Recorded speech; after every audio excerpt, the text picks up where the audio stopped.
তুলসী গ্যাবার্ডের পরিচয় সম্পর্কে অনেকেরই কৌতূহল রয়েছে। তার নাম এবং হিন্দু ধর্মের প্রতি বিশ্বাসের কারণে অনেকেই তাকে ভারতীয় বংশোদ্ভূত বলেও অনুমান করেন।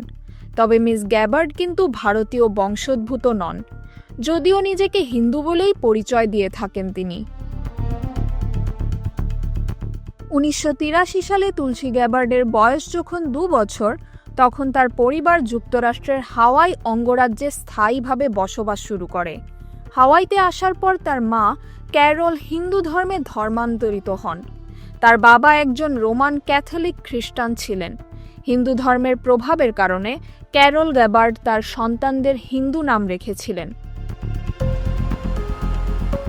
মিস গ্যাবার্ডের পিতাও রাজনীতিতে যুক্ত ছিলেন।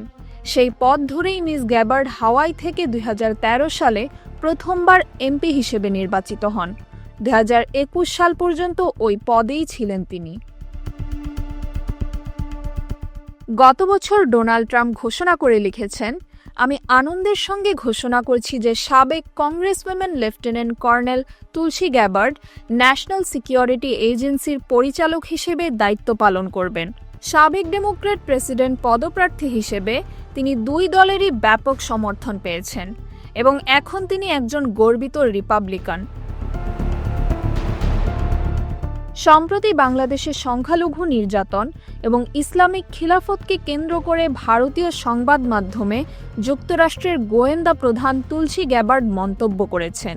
তুলসী গ্যাবার্ডের এই মন্তব্য বিভ্রান্তিকর এবং বাংলাদেশের ভাবমূর্তি ও সুনামের জন্য ক্ষতিকর বলে উল্লেখ করে অন্তর্বর্তীকালীন সরকার।